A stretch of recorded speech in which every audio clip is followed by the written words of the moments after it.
What's up, everybody? Welcome in. It is the Oddsmakers presented by Superbook Sport. I'm Jonathan Von Tobel, and along with the Oddsmakers, Jay Kornegay and John Murray. And we've got a good show on tap for you today. The divisional round is upon us in the National Football League, but first, business to attend to.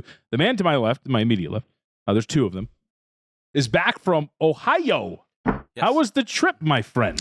Cold. It was very cold up there. Snow flurries, sleet. When's the last time you've seen sleet? Actually, I think we saw it the other day. Didn't it start hailing? Started hailing by my house the other day. It was actually kind of crazy. I haven't seen sleet in a long time. Not to take away from Ohio's inclement weather, but we did see a little. The wind. You think the weather here is worse than Ohio, John? No, I'm not making that claim. I'm not making that claim. Oh, so you're looking down on Ohio. That was actually a claim that we met with a group of people, and they were just leaving Nevada like a couple days prior to us meeting them in Cincinnati. And he said his claim was that Cincinnati was a lot warmer than Nevada. He didn't say Las Vegas. He said Nevada. Oh. But I find that that's possible. Reno's one cold. day. Reno's pretty cold. Yeah, he was here. Tahoe's cold. Oh, he was in Las Vegas? Yes. Oh, then he's just flat out wrong. Yes. The reason you were in Ohio, by the way, was to do a little ribbon cutting, wasn't it? We did. We did some of that. We opened up our brand new retail operation at Taft's Ale House on Race Street in downtown Cincinnati. Along with our partners, FC Cincinnati, we had a little get together there. It was a ribbon cutting, opening up our retail outlet. Like I said, we had 5 kiosks. We have a couple of windows there. It's going to be a great relationship. This is just a temporary relationship right now with Taft. So we will move into our permanent, headquarters over by the stadium. That's FC Cincinnati, brand new state of the art stadium that they just built a couple of years ago. They're going to have a big event center, and that will be our permanent home moving forward. Nice. Did Tiki Barber come out? I did not see Tiki. He came out for my event out in Jersey. Well, it's an easier commute for him, John. Yes. He lives in Jersey. I wanted the listeners to think that I was more important than Jay. Right. That was the whole point. Yeah. Although Tiki, I don't think, talked to me the entire night because, No, I'm just kidding. Tiki was great. He loved me. We were best friends. Tiki. Okay. Okay, yeah. We move on. Super Wild Card Weekend. It is no longer Wild Card Weekend. It's Super Wild Card Weekend because we have 6 contests. How was, from a results standpoint, Super Wild Card Weekend for you guys? Well, in Nevada, it was really great. We Saturday, I know there was mixed results around the country. I mean, some lost, some won. In Nevada, we did really well on both days, Saturday and Sunday.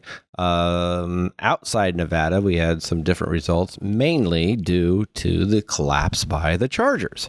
We had a lot of money coming in on the 49ers to the Jaguars that night, even more so with the in-game, when they fell behind. Some people were starting to back, the Jaguars, but kind of lost faith a little bit after they got way behind. But as soon as they started coming back again, then they started jumping on the Jaguars once again. So it ended up to be a pretty big, sizable game for us. And, the team was just, as John put it, we were deflated. We really were after that game. And the next day, it was a tough one to swallow. The Bengals winning by exactly 7 was tough to swallow, too. Yeah. I mean, because you had people laying it early in the week before we knew Lamar was out. And then you had wise guys taking 9, 8.5, taking 7.5 at the end. And then they were laying 7 at the very, very end on the Bengals. There's no way that game can land Cincinnati 7. Yep. Cincinnati couldn't even get a first down in the second half. So they fumbled the ball at the goal line. They returned it 100 yards for a touchdown. You guys reached 9. That was the highest you guys got. We were, yeah. And there was Baltimore got some really sharp money. Baltimore was a really sharp side, and you can see why. I mean, I think they should have won the game. Now, obviously, the Bengals' offensive line woes were a big part of that. They couldn't block anybody. Burrow had no time, but that was tough. And then the Charger game was the worst for sure. They were up 27-0, John. I don't know if you saw the highlights. Your boy hit a plus 650 in-game money line on the Jacksonville Jaguars. I got to say, I'm not happy for you. I really wanted the Chargers to win. That gives me virtually no joy. Whereas normally I'm rooting for you, of course. All right, of course. This time, not so much. Sorry, man. I started it with your boy. I figured that would lighten the blow a little bit. Yeah, I put 1.4 down. Yeah. 1.4 to win 11,000. 11. Okay. It was really important. That was tough. What they're referencing is, if I may really quickly, is I'll say allegedly, and a bettor came in game and put down $1.4 million Not with us, on the Chargers. No, not with you guys. but we would have accepted it. To win 11,000. Now, here's the thing. So, because you're serious, right? Because I would say a lot of people are like, "How do you get that in?" For me, it's a book bet. It's an $11,000 bet to win $1.4 million We would for that consider book. that an $11,000 bet. That's all our risk on it. Right, exactly. So yeah, we would have taken that bet. I'm pretty sure it wasn't at some retail outlet. He probably had an account. He was probably, a VIP and had high limits, and therefore he was able to. I'm sure he didn't have 1.4 in his pocket and went up to the counter somewhere. But someone asked me if I would have taken it. Absolutely. Like John said, the only thing that matters is 11,000. That's nothing to us. Now, if you flip flop that around to take 11,000 to win 1.4, that's probably something that we wouldn't take. We just, I saw. we can't. I A lot of comp dollars for a bet like that, John. Yeah, I'll bet. Just If there's do any- you just get 2 free drink tickets? So I you would just slide imagine. that over? I would give a guy at least 4 drink tickets for that one. Yeah. Gotta make sure you minimum. tip on those too, by the way. Maybe. No, Jay's giving me a look. 3 drink tickets minimum. Can I say, as somebody who grew up, the drink ticket is a lost art. In other locations, you do not get them as frequently anymore, and it's very upsetting. Do you think you need to raise the amounts of money you're betting? I mean, it used to be like $5 you'd get one. And that's another reason why you like to bet in person. Right. That's right. That's I get it. I don't know. Because I only bet $5. You know what? We get a lot of compliments on our drink ticket policy, which is very lenient, right? Liberal. As somebody who has carried around fistfuls of drink tickets here at the Westgate, yes. Fistfuls. Can I ask what teller you went to get that? I can name one. This is eye-opening. We might have to look at surveillance footage after the show. Here's the real secret to fill people in. This is an old thing out here at the Westgate. This is many, many years ago when I first broke into media. In your theater, you guys have a second level that used to be open if you had a wristband. That was open bar. That was away from the smelly public. I would be up there with the upper echelon. This is our clientele you're talking. Sports media in Las Vegas. You know how it is. So you're getting fistfuls of drinks. Yeah. You're calling our customers smelly, and you're gloating about winning on a game that we said we got crushed on. I didn't bet it here. That makes me feel, I was like, I can't do this. Shows my off guys. to a bumpy beginning here. It is. Let's go to those Jacksonville Jaguars then as we move on to the divisional round. Jacksonville Jaguars on the road against the Kansas City Chiefs. 8.5 total of 53. Which one of you wants to take this? I'll ask this. Where does this number go by the time we get to kickoff on the weekend? We were trying to explain this to a couple of executives today. When we understand. Let me ask you this. Okay. Who do you think the Superbook will need by the time they kick off? What do you think we're going to need? I mean, given the framing of your question, I would probably say Jacksonville. Really? Or no, excuse me, Kansas City. Sorry, I misspoke there. Yeah, sorry. I totally set it up the right way, and then I totally sidestepped it. Yeah, sorry. No, given the way you framed it, Kansas City. Yeah. Jay big boyed you there. We are going to need Jacksonville. You were right. Oh, so he did the what's the Princess Bride thing with the with the you poison both cups. Fell right for Of course we're gonna need Jacksonville. Yeah.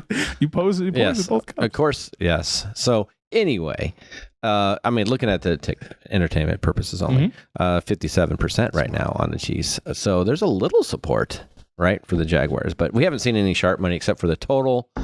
They bet it over 52. Okay. Early, right? So they bet it early. It's now 53, but the sharp money came in on the total at 52, but we haven't seen anything other than that. The public likes to play the dogs this week. It's really the only week of the year in the NFL where you see the public on the dogs because they just saw the underdogs play last week.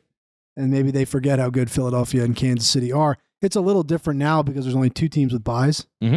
Whereas it used to be all 4 of the home teams were off of a week off. Now it's just a 2 on Saturday. But yeah, you're going to see some public money for Jacksonville and New York because they just watched them play last week, especially New York. Well, especially in New York. Now, that's a different game because the Giants looked halfway decent, right? They were able to move the ball a little bit. The Giants looked very good. Their offensive play calling was great in that game. I mean, a little bit of Minnesota there, right? But I don't see they're going to see that much support. I don't see that much support for the Jaguars. Okay, they came back. Maybe it's because I just saw the first half. I didn't see. I was at the hockey game. I was at the hockey game, and I was like, I couldn't believe it. I was like, look at this. I was showing my wife. I'm like, because I told her that we needed the Chargers, and I didn't really get concerned until it was 30-20. Was that the Oilers game? Yes. That was a good game too. Yeah, it was good. it was a good game. Short end of it. Let me ask, a lot of Oiler fans, but yeah. Let me ask you, there generally is actually, well, I Sure. should say opposing fans there. You mentioned not much sharp money here on this game in terms of either side. Will you get much with a number just kind of 8.5? It's kind of like, not a specifically dead number, but it's 8.5, right? Like, it's not really a key number either way. It's just going to sit there all week. Will you see sharps get involved maybe later in the week, or is this just going to be one of those games? That's a tough call. We're right in the dead zone right now of non-football numbers, so we'll see. I think the public is going to push it up, and then we might see some sharp plays at the end if it gets carried away. I'm not sure if they're going to bet on it, at 9 or 9.5. I don't see it really getting to maybe 9.5. Maybe you'll see some 9s, but I don't know. I don't know if there's any appetite from the sharps right now on the Jaguars plus 9. But obviously, if it gets to the next football number, which would be 10, okay, then you're obviously going to see some. All right, so 7.5 is a football-ish number, and that is the number for the Philadelphia Eagles, laying it against the New York Giants. 7.5, 48, the current number here at the Superbook. So I always kind of say when I do all my shows, right, I'm a talking head, numbers will kind of give you hints as to where there is respected opinion. If we're sitting at 7.5, that would tell me that there's no real rush to grab 7.5, right, with the New York Giants, because that would be gone already. Right. And we opened 7, and the only sharp money that we've seen so far was -7, and went right to the market at 7.5. Haven't seen anything since then. But I don't see the rush because the general public, I don't know if it's going to have enough power to bring it back down to 7, but they are, as John said, have a little taste for the Giants in this matchup. I think they will. I do think that. I think that they're going to bet the Giants. You think it's going to go down to 7? We'll see. You got to see what happens in the first game, because if let's say Kansas City wins easily, which they probably will, now you've got all your money line parlays and teasers going to the late game. The time slot there could make the Philadelphia number climb a little bit, Johnny, because they're going to everyone's going to tease those two favorites together. Yeah, great. Thanks. That's just, and they're going to money line parlay them, and that's what happened with the Bengals on Sunday night, right? Everybody had parlayed 49ers and Buffalo to the Bengals. So that contributed to Bengals by 7 being such a bad result for us. I think the only way we're going to win money is if both dogs win. Maybe stay under. Being Jags and Giants? Jags, yeah. Both Jags and cover. Giants, right. Cover. Sorry, Okay. cover. If one of them wins outright, we'll probably have a winning day. Yeah. But if they both can just cover and maybe one of the games go under, that's probably It happens. Remember when the Titans beat the Ravens? That was on a Saturday night. That was a divisional game. Baltimore was the 1 seed. Lamar Jackson won the MVP. Titans won in Baltimore. We won a ton on that game. Mm-hmm. So everyone thinks it's so easy to just parlay these favorites together. And I get that Philadelphia and Kansas City will probably win on Saturday, but this does happen, especially this time of year in the second round. You got to be a pretty good team to get here. New York can win this game, especially if Hurts is not 100%. right. That's what I was just going to bring up, Hurts. Okay. So, we've seen the Eagles struggle for 3 weeks in a row, right? Hurts came back. He's wincing in week 18. Mm-hmm. He gets 2 weeks off, so we don't know what he is. We don't know if he's 70%, 80%, 90%. He's certainly not 100%, but that's a huge factor. If he's wincing throwing the ball, that certainly makes the Giants a very live dog. Oh, yeah. And that's probably why, I think one of the reasons why we're seeing Giants money from the general public at this time is because what John said. Well, and to your point, recent memory. After their win over the New York Giants in Week 18, there were teammates and Hurts coming out saying about him playing through pain, I should say.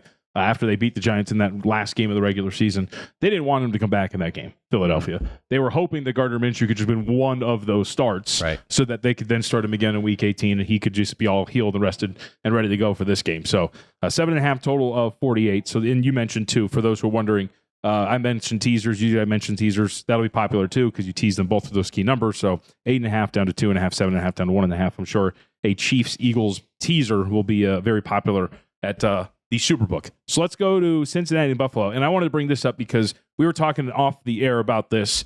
We always talk about glamour positions when it comes to injuries and the impact on the number. We don't talk a lot about the other positions, right?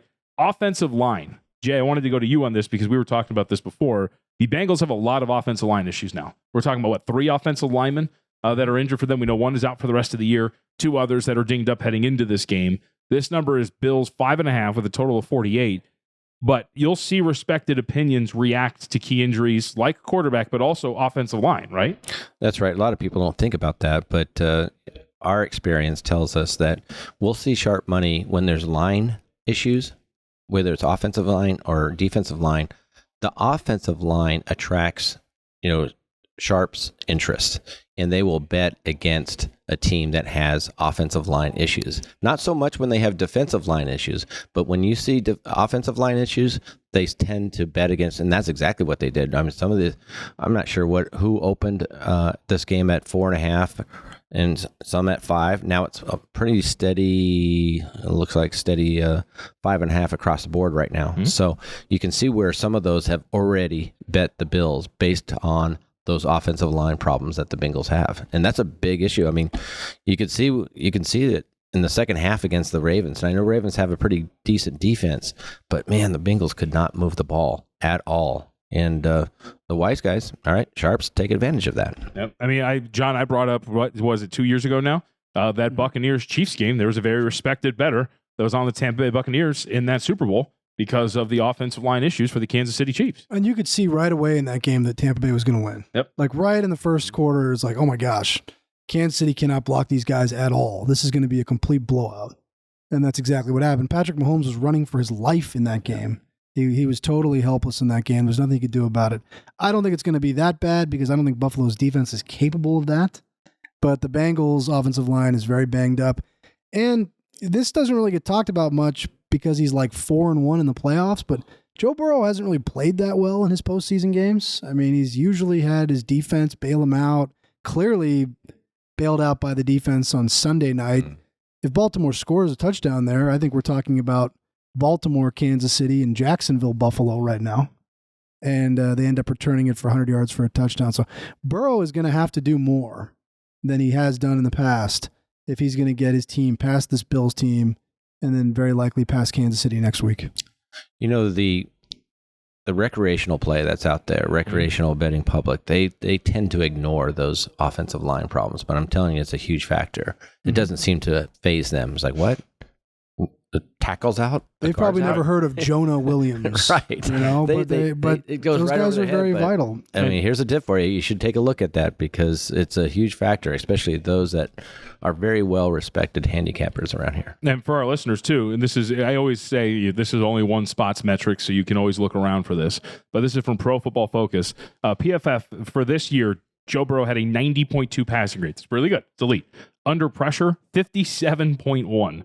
And he committed 10 of his 16 turnover-worthy plays while under pressure. So to your guys' point, offensive line, especially cluster offensive line issues, can actually make or break a team. You saw it with the Kansas City Chiefs. That's the most recent and obvious example to bring up. And it could happen with Joe Burrow. I mean, that's the reason why the Bengals look so much better this year. It's because their offensive line got better. Yes. Right? And he wasn't having to survive under duress the entire time. Pressure is a big deal for quarterbacks. We got to talk about this. How is this game not on a neutral field? No. It's ridiculous. This is so unfair to the Bengals. Kansas City, a huge beneficiary of all this stuff, because they lost to Buffalo and Cincinnati in the regular season. They're sitting at home last week. Buffalo gets taken to the wire by Miami. Bengals almost lose. And now they're playing one another while Kansas City gets to host Jacksonville. I know they sit somewhat punished. They'd have to play Buffalo and Atlanta. That's it. That's all they had to deal with. Very lucky for Kansas City, and the Bengals really got screwed. Because they got to go at Buffalo, and then they'd have to go at Kansas City if they win. Well, so it's ridiculous. To your point, John, you look through the numbers. You actually make the argument. You can make the argument the neutral field for an AFC Championship game actually isn't that big of a deal. It's getting the bye week to move on to the next round. That is it, we really saw that. I saw people complaining about how it was unfair to Dallas that they played Monday night and San Francisco played Saturday. Well, 2 years ago, San Francisco would have had a bye week, and 2 years ago, the Bills, who got taken down to the wire by Miami because Bills screwed up a bunch of stuff and almost cost themselves the game, they would have been at home last weekend. So the 2 seeds, really, it's changed a lot. It's made that 1 seed even more valuable. I don't feel sorry for Dallas that they have to play off 2 days less rest. I got to say, I liked it. It's good for business. I mean, 2 more it's games great for for business, but it's also great for the fans. I mean, when these games are all isolated throughout a 3-day weekend, and you have game Saturday, Sunday, full slate, and then a Monday night game. I was kind of looking forward to that game. I woke up Monday, it's like, oh, that's good. We have a game tonight. Something to watch. So I don't really mind. I mean, yes, I agree. Bengals got the short end here. We'll be rooting for the Bengals. There's no doubt about that. But yeah, we've got the format. We've got a pretty good future position on Buffalo, and I do believe that Buffalo would bring the best crowd to the city for if they made the Super Bowl.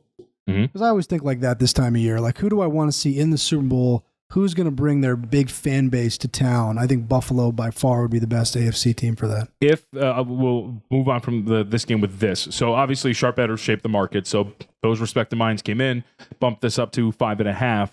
If you get better news with Alex Kappa and or Jonah Williams, those are the two that you're waiting for. Those are the offensive linemen, because Lyle Collins tore his ACL. He's not coming back. We should say, too, that we did a respected player in Nevada take 5 and a respected player in Arizona take 5 with the Bengals.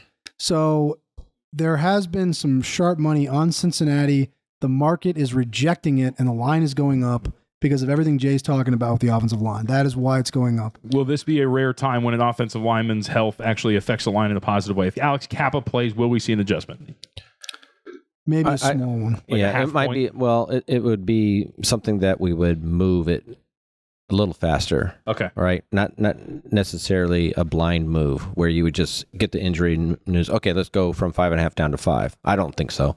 But it is the number between. It's kind of a dead number. I mean, if it was 4.5 down to 4 or 4 down to 3.5, definitely not. But since we are in those dead numbers, that's a possible move. And Buffalo had problems of their own this weekend. They only won by 3 in a game. Are we allowed to say that? They were a 2-touchdown favorite in. I thought their play calling was terrible. Some mistakes, some bad turnovers, very foolish game plan, in my opinion. They should have been able to beat that Miami team with a third-string quarterback with ease. It was kind of weird. And they made a complete mess of that game. And in the end, they were pretty lucky to win. Yeah. Because Buffalo is a lot better than they played on Sunday. And I blame most of that on the coaching staff. And usually they're a very well-coached team. But I thought they made a complete mess of that game. We should also note that there's possible weather up there, and that's why the total has dropped down from 49.5 down to 48. Sorry, Jeremiah. But check the weather report, because it looks like it could be a factor. Should we know? Don't tease totals either. Should throw that out there. Too late. There's a middle finger there from one of the behind the line. I'm just trying to give some friendly advice. I think that's what I'm paid to do here. No, there's no reflection there. Okay. But the Jay is mentioning the weather. 35 degrees, overcast, 12-mile-an-hour winds, and maybe in the fourth quarter some snow. So we'll see if that is going to be the case. Thunder snow? I don't know. It just says snow. Sleet. Okay. Yeah. Not like the hail that we had the other day here in Las Vegas. Right. Sorry, Ohio. Cowboys and 49ers. Probably, what's funny? This is a great jumping off point. All I heard over the weekend on Saturday leading up to kickoff was this weather in San Francisco. This is terrible, right? The market was low on the total. It got down to like 42. Yes. And then you see pictures and it's like, that looks beautiful out there. We have a guy in our risk team that's like, I guess he's like a junior meteorologist on the side. Can I just note really quick? John rolled his eyes when I brought up the weather for this game, so he cannot wait for this story. Because this individual, he always is like moving the totals very aggressively based on the weather. And then when we get to like this game was on Saturday, and I look at the field and I'm like, this is the game. This is the game where you told it looks beautiful out there. It looks like there's birds singing out there. And what was the final score of that game? Like 50-30? Oh, it went over. Yeah. This is the same guy that we used to get on us about overreacting about those reports. Overreaction is the name of the game. But now that we don't react, he's kind of a contrarian. I'll overreact a little bit. One thing I did notice over the weekend, as far as totals goes, is for some reason they don't call offensive holding anymore, and they were letting the offensive tackles get like a second head start on every play. That play where Joey Bosa got the penalty, he was right. The offensive lineman false started, and then he held him. And Joey Bosa was totally right to be that upset. If they're going to let the offensive lineman false start and hold, you're going to see more high-scoring games, regardless of the hail and the sleet and the thunder snow, John. And definitely a lack of holding calls that first weekend. Gotta let them play. I mean, that's what I hear. Did they all go over? Is that right? No, the Dallas game went under because the kicker missed 4 extra points. Right. I would call that a fluke. Yes. Statistically. I mean, It's when you miss 4 like that was incredible. It's like when you're warming up at the range and you just start doing that. You're like, oh, what is 4 going in a row? on? Yeah. Then he missed a field goal, right? I wish I would have been watching the Manning telecast because they were making fun. They were falling out of their chairs. I mean, Peyton Manning, wanted him cut like after the second one. He was like, all right, well, let's stop taking these extra points. Let's just start going for 2. Well, you can go for 2. I'm just saying. By the way, to that point here, this 49ers game, in a 3.5-point spread, the field goal might matter here, don't you think? Yeah, absolutely it could. And this could very well be a very tight game.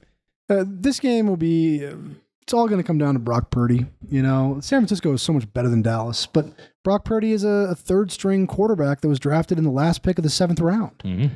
You know, can he handle this? He's handled everything so far. He has, but he hasn't faced a defense like Dallas yet. So that's really what this comes down to. They have so many weapons, though. Oh, I know. I mean, they can run the ball. They can play the short passing game. They can play the long. I mean, Debo looked great. They're much better. Holy moly. I mean, just another weapon. So this line hasn't moved. We opened 3.5. It's total 46. Still 3.5, 46. But despite what the Cowboys showed everybody last week, everybody's on the Niners right now. Everybody. Yeah, they are. Yeah. I think a lot of people are dismissing Dallas's win because it was against, let's face it, Tampa Bay was a lousy team this year. Yeah, I mean, there's a reason why they went 8-9. The only reason they made the playoffs is because they were in the NFC South. Tampa was old. Tampa They was just not looked good. old, and I'm not talking about just Brady. I mean, they had no speed on that team. Tampa was very poorly coached as well. So this will be an interesting game. Well, most likely we're going to need Dallas here, but Let's see. we'll see what happens. I expect it to go. We saw some 4s around though, didn't we? I think there is 4 out there. Oh, there's plenty of 4s out there on the market. Okay. And that's what I'm interested in is where this ends up closing. Have you seen? There's been no respected money, anything, huh? Like coming in either side. Yeah, because I think I would be interested to see where this ends up and where the respected money would come in. Because 3.5, we talked about all these numbers. It's a key-ish number, right? If you want to take 3.5, so. Well, there's 4s out there, so I feel like the educated money is kind of split. There's some laying 3.5. There's some taking 4. What? You can have separate opinions if you're considered a sharp mind. No. Yeah. Oh, okay. No, you can. Well, and if I see a guy with a fistful of drink tickets, I dismiss him as a non-sharp. You can at the bar. How many drink tickets does that guy have? Oh, that he's not a sharp guy. Guy's firing away. Yeah, that guy must be square. Guilty as charged. I'll take it. All right, we move on. Big tickets. So you mentioned it's been some, dare I say, tepid action this week for the divisional round. Some big bets on the Bengals. That's it. But one of those was at 5.5, 5.5, and 5. Those were our 2 biggest bets so far. Even though that line's kind of gone up, like John said, there has been some respected money on the Bengals, but as we mentioned earlier, some other respected money on the Bills as they were betting against those injuries. Really quick, because that did spark something in my mind. So you said the client took 5, but it's 5.5. But you're not really kicking yourself, right? 5 is a dead number. So if you took 5 and it's like 5.5, are you really kicking yourself because it moved a half point? I need every half point I can get, John. Yeah. Okay. Unless the game's 25-20 final. Yeah. Right. That would I saw Trevor That's when Lawrence. I'm kicking myself. I don't know if you guys saw this. Trevor Lawrence, after their win over the Los Angeles Chargers, said you couldn't have written a better script and that this is all fixed anyway because he admitted it on the air. Why did Brandon Staley kick a field goal when it was 30-27? I don't want to have to come on and defend my guy Staley. The field goal. That guy deserves an extension. Oh yeah, he's great. I mean, I've seen improved records every year and berth in the playoffs. I don't think much of him. You've got it. It's the biggest mistake you can make in the NFL is take your foot off the gas, especially when you've got a great quarterback. And the Chargers have a great quarterback. If you get a big lead, make it a bigger lead. Just keep scoring. If I were to ask you this question, who's got for their career a higher average depth of target downfield on their passes, Alex Smith or Justin Herbert? Who would you say it is?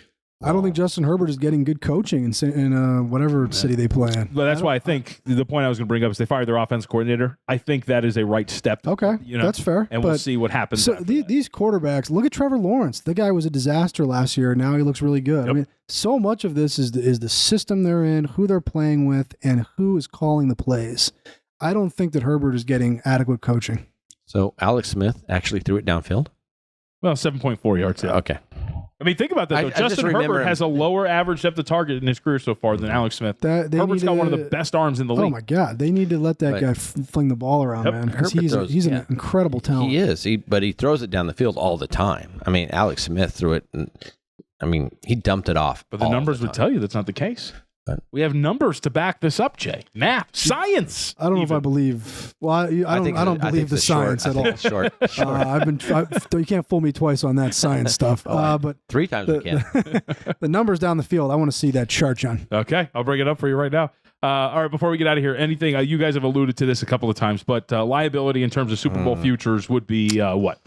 Well, we got rid of the two worst teams, Tampa Bay and Chargers. Yep, and the Seahawks were part of that, and now they're all gone. So we're actually looking pretty good. Good for you guys. We got right now we got KC at 3-1, Buffalo 7-2.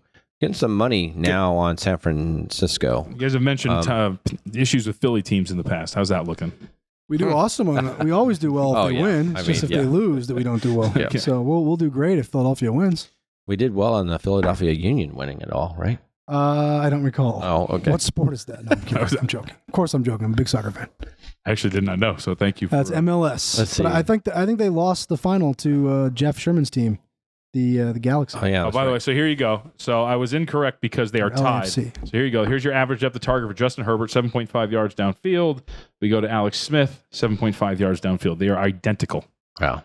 So Justin That will Herbert, change. I think Justin that Herbert will is Alex Smith. That's I think that's coaching. I really do. I don't think they're getting enough out of that team. That team's way too good. Way too good of a quarterback. Well, Herbert didn't have 2 of his receivers for most of the season, right? He didn't have Allen. He didn't have Williams. He was throwing to guys like Palmer or whoever, right? Well, he lost Williams for the playoff game because his coach played him deep into the fourth quarter of a meaningless that's deep another. in- Just hearing excuses for him. Another one. No, Herbert's good. They just gotta find the right play caller. He's really good. For I him to like work him a with, lot. and he'll be really good. And you know what else is really good? Hanging out at the Superbook at the Westgate Las Vegas. That's where we're at. Or Lodge Casino in Blackhawk, Colorado. Going to be there all weekend, every day for all these sporting events. Divisional round, though, one of the best rounds of the NFL postseason, so make sure you check out one of those Superbook locations. And also follow us on social at Superbook Sports or at superbook.com to stay on top of all the latest odds, boosts, and promos that are available. Until then, we'll talk to you next week. It is the Oddsmakers presented by Superbook Sports. We'll see you.